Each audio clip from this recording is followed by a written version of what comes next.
నమస్తే, welcome to hit TV. నేను మీ శ్వేత గంగాధర్. ఈ రోజు అయితే చాలా విషయాలు మాట్లాడుకుందాం. ప్రస్తుతం మనతో పాటు ఉన్నారు ప్రముఖ IAS academy chairperson Krishna Pradeep గారు ఉన్నారు. ఒక్కసారి వారి మాటలు తెలుసుకుందాం. సార్ నమస్తే.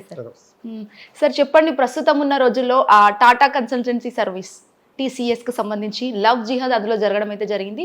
సో దీనికి సంబంధించి అది అలిగేషనా లేకపోతే విమర్శ సార్? అసలు క్లారిటీ లేని సిచ్యువేషన్స్ అంటే ఇప్పుడు స్పష్టమైన క్లారిటీ అయితే వచ్చేసింది కాబట్టి వీళ్ళు ఒక 9 మందిని వరకు అరెస్ట్ చేశారు పోలీసులు. ఓకే, కాబట్టి ఇది కేవలం విమర్శ కాదు, కేవలం అలిగేషన్ కాదు. ఇప్పటికైతే వాళ్ళు అక్యూజ్డ్ ఉన్నారు, నిందితులుగా ఉన్నారు. దానికి సంబంధించినటువంటి పూర్తి సాక్ష్యాధారాలను కూడా పోలీసులు అండర్ కవర్ ఆపరేషన్ ద్వారా సేకరించడం జరిగింది. సో ఏదైతే మనం కేరళ స్టోరీస్లో కాలేజీ స్థాయిలో లవ్ జిహాద్ ఏదైతే జరిగిందని చెప్పి చూపించారో, ఆ సినిమా వచ్చినప్పుడు అది కేవలం కథ అన్నారు. ఇప్పుడు ఇది ఉద్యోగ స్థాయిలో, అంటే ఒక కార్పొరేట్ ఆఫీస్ స్థాయిలో జరుగుతున్నటువంటి లవ్ జిహాద్ పరిస్థితి అన్నమాట. అంటే సార్ ఇది అలిగేషన్ అంటే మీరు అక్యూజ్డ్ అని చెప్పేసి అంటున్నారు, బట్ ఇంకా సస్పెన్షన్ అనేది కంపెనీకి ఏం ఇవ్వలేదు కదా సార్? అయ్యే సిచ్యువేషన్స్ ఉంటాయా? కంపెనీ ఈ ఉద్యోగులందరినీ సస్పెండ్ చేసింది. సో సస్పెండ్ చేసింది తర్వాత ఏమో వీళ్ళు అంతకు ముందునే పోలీసులు అరెస్ట్ చేశారు. అరెస్ట్ కూడా ఎలాగా, ఏదో బ్లైండ్గా అరెస్ట్ చేయడం కాదు. కంప్లైంట్ వచ్చిన తర్వాత ఆ కంప్లైంట్ ఆధారంగా ఒక 7 పోలీసుల్ని, ఇంక్లూడింగ్ ఒక 6 ఫీమేల్ పోలీసుల్ని, ఒక మేల్ పోలీసుని కూడా కలిపి పంపించి అండర్ కవర్ ఆపరేషన్, అంటే ఆ సంస్థలో ఎక్కడైతే ఈ మొత్తం వ్యవహారం జరిగిందో ఆ సంస్థలో వీళ్ళు ఉద్యోగులుగా చేరి, ఈ పోలీసులు ఉద్యోగులుగా చేరి, క్లాస్ 4 ఎంప్లాయీస్గా చేరి వీళ్ళందరినీ చాలా దగ్గర నుంచి క్లోజ్గా అబ్జర్వ్ చేయడం, మానిటరింగ్ చేయడం. ఈ మేల్ ఎంప్లాయీస్ ఎవరైతే ఉన్నారో ఆ మేల్ ఎంప్లాయీస్ మహిళల పట్ల, మహిళా ఉద్యోగుల పట్ల ఏ విధంగా ప్రవర్తిస్తున్నారు ప్రతిదాన్ని కీన్గా అబ్జర్వ్ చేసి, అలాగే మొబైల్ ఫోన్ల ద్వారా వచ్చేటటువంటి వాట్సాప్ చాట్స్ ఉంటాయి, ఆ వాట్సాప్ చాట్స్కి సంబంధించినటువంటి సాక్ష్యాలు సేకరించి సుమారుగా 700 సీసీటీవీ కెమెరా ఫుటేజెస్ని టేకప్ చేసి ఈ పూర్తి సాక్ష్యాలతోటి దొరికిన తర్వాతనే వీళ్ళందరినీ అరెస్ట్ చేయడం జరిగింది. సో మనం ఇప్పటిదాకా లవ్ జిహాద్ అంటే ఓన్లీ ఒక మేల్ ముస్లిమ్స్ హిందూ ఫీమేల్స్ మీద చేసేటటువంటి ఒక సెక్షువల్ హరాస్మెంట్, అబ్యూజ్ అనేటటువంటి పరిస్థితి మాత్రమే ఉండేది. ఇప్పుడు ఇది not only female Hindu Muslims, Hindu ladies, even male Hindus మీద కూడా ఇటువంటి పరిస్థితులు జరుగుతున్నాయి. పురుషుల మీద, అబ్బాయిల మీద కూడా జరుగుతుంది ఈ లవ్ జిహాద్ అనేది. ఎట్లా సార్, ఏ విధంగా? ఈ కేసులో హెచ్ఆర్గా ఉన్నటువంటిది ఒక నాదియా ఖాన్, నీడా ఖాన్ అని చెప్పి ఒక లేడీ ఎంప్లాయీ. ఆమె ఆ సంస్థలో పనిచేసేటటువంటి మేల్ ఎంప్లాయీస్ని ట్రాప్ చేసి ముస్లిం అమ్మాయిలతోటి పెళ్లి చేసి వాళ్ళని ముస్లింలుగా కన్వర్ట్ చేసే ప్రయత్నం చేస్తున్నారు. అంటే మేల్ ఎంప్లాయీస్ని కూడా ఇక్కడ సెక్షువల్ ఎక్స్ప్లాయిటేషన్ చేసినటువంటి పరిస్థితి, వాళ్ళని మళ్ళీ ఇస్లాంలోకి కన్వర్ట్ చేసే పరిస్థితి. ఫీమేల్ ఎంప్లాయీస్ని ఏ విధంగా ఎలాగో చేయడం ఎలాగంటే సెక్షువల్ హరాస్మెంట్ చేయడం, బలవంతంగా కొంతమంది అమ్మాయిలు అయితే రేప్ చేయడం, ఒక అమ్మాయిని 4 కలిసి పంచుకోవడం, ఇలాంటి సిచ్యువేషన్స్ అన్నీ జరిగి ఆమెని వాళ్ళు అనుసరించే, ఇప్పుడు ఆ అమ్మాయిలు వాళ్ళ హిందూ గాడ్స్ని ప్రే చేస్తారు, ఆ హిందూ దేవతల్ని, దేవీలని అవమానించడం, ఒక శివుడిని అవమానించడం, ఆంజనేయ స్వామిని అవమానించడం, లేకపోతే వినాయకుడిని అవమానించడం, ఇటువంటి అన్నీ చేసి మీ దేవుడు వేస్ట్ అనే పరిస్థితికి తీసుకొచ్చి ఆ అమ్మాయిలు హిజాబ్ ధరించే విధంగా, లేకపోతే నమాజులు చేసే విధంగా, తర్వాత ఈ రంజాన్ మాసంలో ఒక చేసేటటువంటి ఫాస్టింగ్ ఏదైతే ఉంటుందో ఆ రోజా పాటించే విధంగా ఫోర్స్ చేసి మరి చేయడం జరిగింది అన్నమాట. ఇదంతా అబ్జర్వ్ చేసిన ఈ అమ్మాయిల పేరెంట్స్ అప్పుడు రియలైజ్ అయ్యారు, వీళ్ళ బిహేవియర్లో సడన్గా మార్పు వచ్చింది.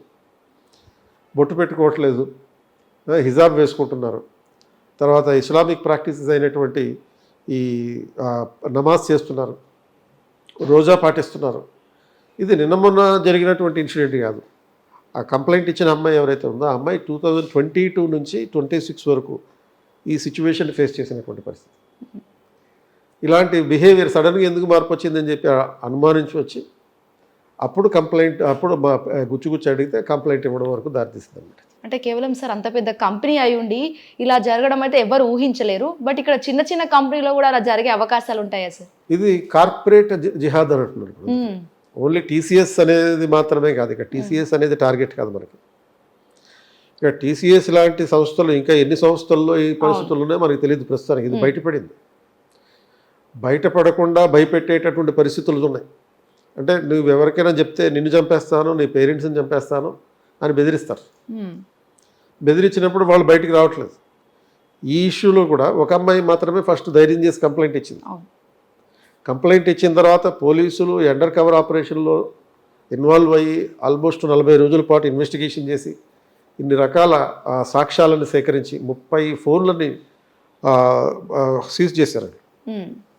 అండ్ అలాగే 700 రకాల ఈ సీసీటీవీ ఫుటేజెస్ని కలెక్షన్ చేశారు. ఇంత జరిగింది. ఇంత జరిగిన తర్వాత మాత్రమే వాళ్ళని అరెస్ట్ చేయగలిగారు. ఇది టీసీఎస్లో మాత్రమే బయటపడింది.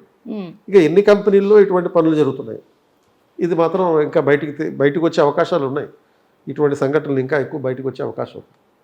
కాబట్టి ఓన్లీ ఆ కంపెనీకి మాత్రం ఇది పరిమితం అనుకుంటే మనం భ్రమపడినట్టే. చిన్న కంపెనీల్లోనూ జరగచ్చు, పెద్ద కంపెనీల్లోనూ జరగచ్చు. ఏది ఇమ్యూనిటీ కాదు.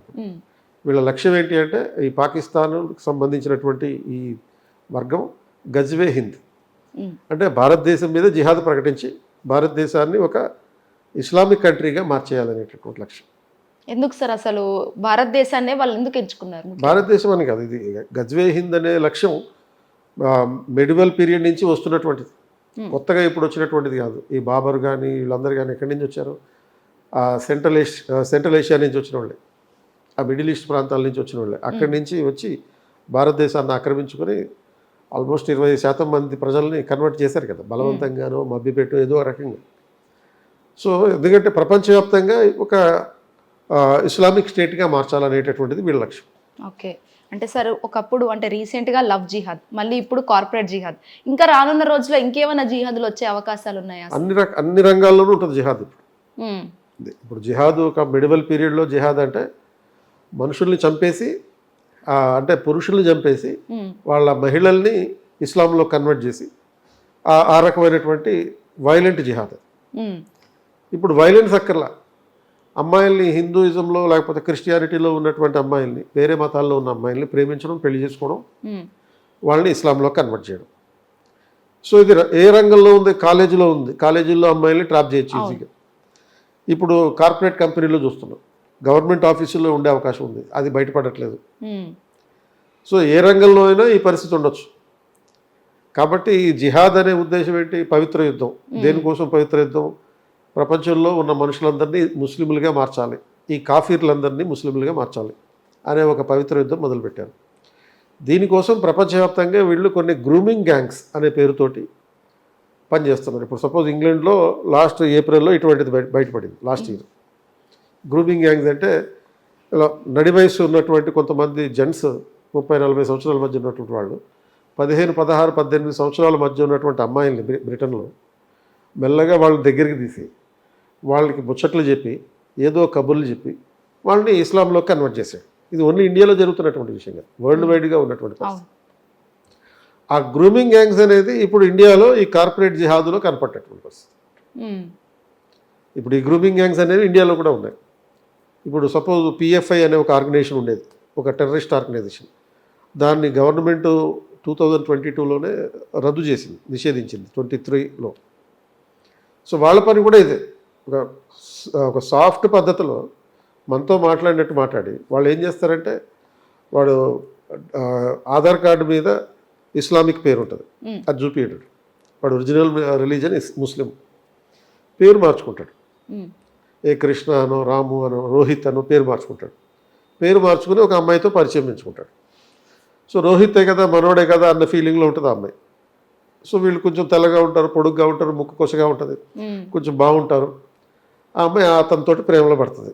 మెల్లగా అమ్మాయిని పెళ్లి చేసుకుంటాడు. పెళ్లి చేసుకుని ఇస్లాంలో కన్వర్ట్ చేస్తాడు. ఇది జనరల్గా జరిగే ప్రొసీజర్. సో నువ్వు యూజువల్గా హిందూస్లో చాలామందికి బీఫ్ తినే అలవాటు ఉండదు. నువ్వు నిజంగా ముస్లింగా కన్వర్ట్ అయితే బీఫ్ తినాలి అని చెప్పి బీఫ్ని తినిపించి బలవంతంగా బీఫ్ని తినిపిస్తారు. సో ఇటువంటి వ్యవహారాలన్నీ దేశంలో జరుగుతున్నాయి. కానీ దీన్ని నిషేధించడానికి, నివారించడానికి, కంట్రోల్ చేయడానికి సరైన సాక్ష్యాలు ఉండవు. ఎందుకంటే ఈ అమ్మాయిలు అందరూ 18 సంవత్సరాలు దాటిన తర్వాత ఎలోప్ అవుతున్నారు. కాబట్టి ఆ అమ్మాయి ఇష్ట ప్రకారం మ్యారేజ్ చేసుకుంది.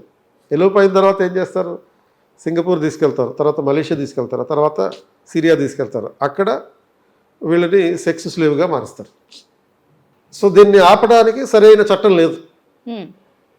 సో ఆ చట్టాలని, కొత్త చట్టాలను తీసుకురావాలి. యాంటీ కన్వర్షన్ లా జాతీయ స్థాయిలో తీసుకురావాలి. అంటే మత మార్పిడి నిషేధ చట్టాన్ని తీసుకురావాలి. అంటే నిషేధించడం కాదు, మొత్తం మత మార్పిడి నిషేధించడం కాదు. మత మార్పిడి నిషేధ చట్టం చేస్తే మతం మార్చుకోవచ్చు, కానీ నువ్వు మతం మార్చుకునే విషయాన్ని గవర్నమెంట్కి చెప్పాలి. నీ సొంత నిర్ణయం తీసుకోకూడదు. అప్పుడే అది ఆ మతం మారినట్టు లెక్క. ఇది దేశవ్యాప్తంగా రావాలి. మత మార్పిడి నిషేధం చట్టం తీసుకొస్తే హిందువులకి ఏం అబ్జెక్షన్ లేదు. ఎందుకని హిందువులు ఏమి మతం మార్చుకోమని చెప్పరు ఎవరికి. నీ టెంపుల్కి వెళ్తావు, నీ పూజ నువ్వు చేసుకుంటావు. ప్రాబ్లం వల్ల వేరే మతాలకు వస్తుంది, ముస్లింలకు వస్తుంది, లేకపోతే క్రిస్టియన్లకు వస్తుంది. మతం మార్చేది వాళ్ళే కాదు. కాబట్టి ఆ మత మార్పిడి చట్టం యాక్చువల్గా గతంలోనే తీసుకొచ్చే ప్రతిపాదన వచ్చింది, కానీ కాంగ్రెస్ దాన్ని అడ్డుకుంది. ఈ సంఘటన దేశం మొత్తానికి, ఇంక్లూడింగ్ కేంద్ర ప్రభుత్వానికి, హోంమంత్రికి, ప్రధానమంత్రికి కూడా కనువిప్పు కావాలి. ఖచ్చితంగా ఒక మత మార్పిడి చట్టం తీసుకురావాలనే విషయం. మత మార్పిడి నిషేధించాలి. నిషేధం కాదు, అది రెగ్యులేషన్ చేయడం. Religious conversion regulation act. ఇది టోటల్ నిషేధం కాదు, కేవలం ఏంటది, మారిన మతం గురించి నువ్వు ప్రభుత్వానికి ఇన్ఫర్మేషన్ ఇచ్చినప్పుడు మతం మారేవాడిని ఆ కలెక్టర్ అడుగుతాడు. కలెక్టర్ అనుమతి కావాలి. కలెక్టర్ ఏమడుగుతాడు, నీ ఇష్ట ప్రకారమే మతం మార్చుకున్నావా అని చెప్పి వ్యక్తిగతంగా పిలిచి అడుగుతాడు. బలవంతంగా మతం మార్చేయరు అని చెప్పి అక్కడ కంప్లైంట్ ఇవ్వచ్చు. ఇస్తే దాన్ని నిషేధించవచ్చు. ఆ మతం మార్చే ప్రయత్నం చేసేవాడిని జైలుకి పంపించవచ్చు. సో ఏ మతంలోకైనా ఎవరినైనా మారే అవకాశం భారత రాజ్యాంగం ఇచ్చింది.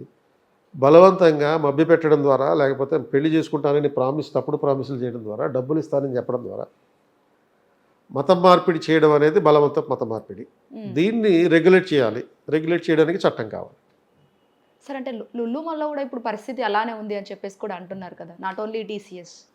లుల్లు మాల్ అనేది కూడా యాక్చువల్గా ఒక కేరళ క్రిస్టియన్కి సంబంధించినటువంటి సంస్థ. అది లులు మాల్స్ అనేవి దేశవ్యాప్తంగా ఉన్నాయి, వరల్డ్ వైడ్గా ఉన్నాయి. సో అక్కడ కూడా ఇటువంటి ప్రొసీజర్లు జరుగుతున్నాయి అనేటటువంటిది ఒక అలిగేషన్స్ అయితే ఉన్నాయి.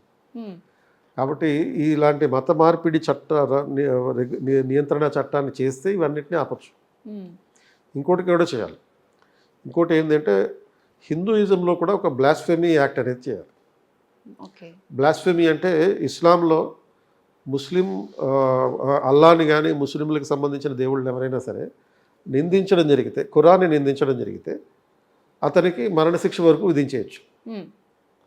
అంటే అదొక నేరం. బ్లాస్ఫెమీ అనేది మత విమర్శకి పాల్పడితే నేరం చేసినట్టు. కానీ ఇప్పుడు సపోజ్ హిందూయిజంలో చాలా లిబరల్గా ఉంటాం. మన హిందూ దేవతలను ఎవరైనా విమర్శిస్తే, వెక్కిరిస్తే అదేదో జోకేసినట్టుగా తీసుకుంటారు. ఎందుకు ఎవడో మన హిందూ మతాన్ని వెక్కిరిస్తుంటే మనం ఎందుకు దాన్ని యాక్సెప్ట్ చేయాలి? వెక్కిరిస్తుంటే ఎందుకు దాన్ని క్షమించాలి? ఇప్పుడు రామాయణాన్ని రకరకాలుగా మార్చేస్తారు. రామాయణ విషవృక్షం అని చెప్పి ఒక ఆవిడ నవల కూడా రాసింది. రామాయణ కల్పవృక్షం అనే దాన్ని మార్చేసి విషవృక్షం అని చెప్పి రాసింది. సో ఎందుకు దాన్ని యాక్సెప్ట్ చేయాలి? ఎందుకు దీన్ని సహిస్తున్నామంటే హిందూయిజంలో ఎటువంటి బ్లాస్ఫెమీ లేదు. అలాంటి బ్లాస్ఫెమీ చట్టాలని హిందూయిజంలో కూడా తీసుకురావాలి. తీసుకొస్తేనే హిందూయిజంలో ఉన్నటువంటి దేవుళ్ళ మీద ఇంకొకసారి ఎవడు జోకులేయడు, లేకపోతే దాన్ని ఎవడు విమర్శించకుండా ఉండగలుగుతాడు. Okay, right. Thank you so much sir. Hit TV app, ఇందులో short news, live news, entertainment shows, movies, digital magazines తో పాటు మీ జిల్లా వార్తలను కూడా ఫ్రీగా చూడొచ్చు. ఇంకెందుకు ఆలస్యం, వెంటనే హిట్ టీవీ యాప్ ని డౌన్లోడ్ చేసుకుని ఫ్రీగా ఎంటర్టైన్మెంట్ పొందండి. Hit TV app. Hit TV app. Please download hit TV app. Hit TV app ని ఫ్రీగా డౌన్లోడ్ చేసుకుని ఎంజాయ్ చేయండి. మీకు నచ్చిన ఎంటర్టైన్మెంట్ కోసం హిట్ టీవీ యాప్ ని ఫ్రీగా డౌన్లోడ్ చేసుకుని ఎంజాయ్ చేయండి. హిట్ టీవీ యాప్ ని డౌన్లోడ్ చేసుకుని ఆస్వాదించండి, ఆశీర్వదించండి. ఇంతమంది సెలబ్రిటీలు హిట్ టీవీ యాప్ ని డౌన్లోడ్ చేసుకోండి అని చెప్తున్నారంటే ఎంత మంచి యాప్ ఆలోచించండి. అమెరికా అమెరికా అమెరికా అమెరికాలో చదవాలనుకునే వాళ్ళకి విశ్వసనీయమైన పేరు మన శౌర్య కన్సల్టెన్సీ. UK లో 1 year masters. UK లో 1 year masters. 2 years work permit up to 5 years visa. Contact Saurya Consultancy. Contact 89851 89851.